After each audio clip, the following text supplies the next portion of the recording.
Hello to the Wealth Health viewers out there. It's Mike Riley back with you again. And today I finished the last session of my Spring Junior Achievement in Class program.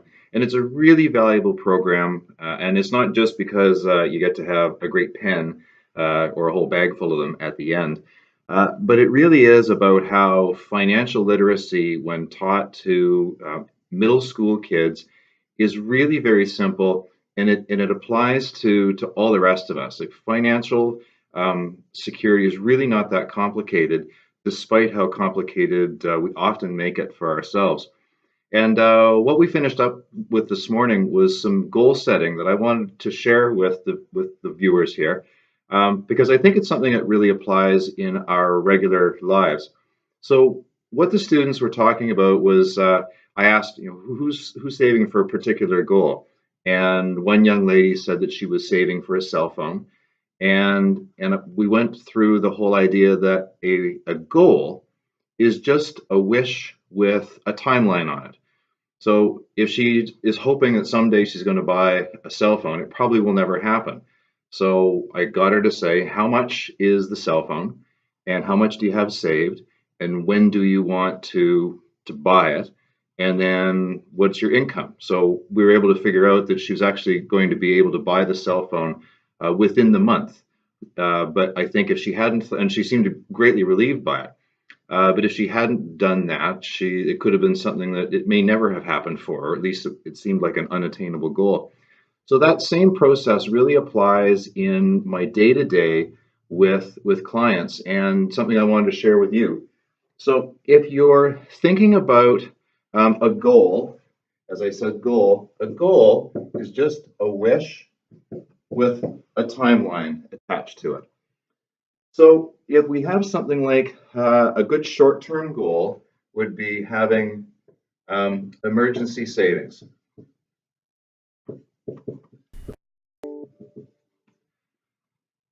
And I often talk to on these videos about the importance of having emergency savings, which can be 3 to 6 months of money set aside. So whatever that is for you, let's just say that you have to have $5,000 in the bank. Now that's, for many people, that can seem like a big deal. I'm going to have $5,000. We're just not getting ahead. But the importance of having emergency savings means that if something does happen, you've got money there, so you're not using credit when the washing machine breaks down, or you're off work for an unexpected period of time. So applying the same process that I used with the young lady who wanted the cell phone, if you want to have $5,000 of emergency savings, what do we have today? Well, we've got $1,000. So that means that we need to save $4,000 to reach our goal. And when do we want to have that $5,000? Well, let's say we're going to have that in 4 months. Let's keep the math simple. So 4 months from now, how much money do we need to have set aside each month? Well, each month that's $1,000 we need to save. So what's our sources of income? Well, it could be from our work, it could be from a part-time job, it could be from royalties, it could be from selling some things. So you can see here that if we can save $1,000 a month, we'll reach the goal in 4 months. Then maybe that's too aggressive. Maybe we can't get that. So if we can only save $500 a month, that just means that we'll reach our goal in 8 months. Now, here's where the real power of goal setting comes in, because those numbers, and whether it has to go to 16 months because you're only going to save $250 a month. The thing that's important at this point is to say, when I have $5,000 of emergency savings set aside, what's that feel like? What's that sense of peace, of purpose? I'm not losing sleep at night because I don't know what's going to happen if a bill comes in that I can't pay for. Because between now and whenever this timeline is, there are going to be things that are going to try and steal your money. That there's going to be a sale on footwear, or buying a coffee or going out for dinner, all the other things which right now seem like that they're very satisfying, and that distant goal seems farther away. But if you can ground yourself in the emotion of what does it feel like when I can open up a bill from the credit card company or from Hydro, you know that you're going to be able to pay it because you've got this cushion. How does that feel? What's that sense of relief? And if you can really closely identify with that, then it does become a lot easier to say no to the thing today to choose the benefit down the road. So let's take the same model and look at it on a slightly bigger scale. And let's look at a vacation.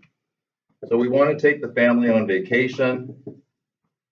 And where are we going to go? Well, we're going to go to Hawaii. So we've got our palm trees, sitting on the beach and watching the sunset.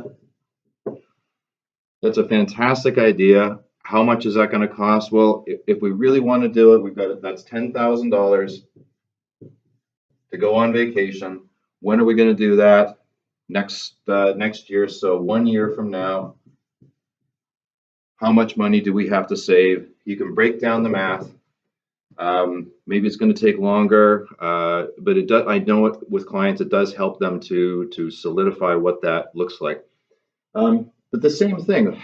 What does that feel like when you're sitting on the beach, when your kids are playing in the sand, when you're with your loved one watching the sun go down, when you're going on hikes, doing all the things that you've always wanted to do on a great family vacation? If you can identify emotionally with that, it makes it a lot easier to just say, no, this is a priority. This is something that I want to have, and I will forego whatever the temptation is right now to spend money and not put the savings aside. So I hope that's valuable for you. Please reach out to me if you have any questions. If you've got a goal and you don't know how to achieve it, send me an email and I can help you break it down and get you to those goals. So thanks for watching. It's Mike Riley, Freedom 55 Financial, here on the Wealth Health site, and helping you gain altitude and gain confidence.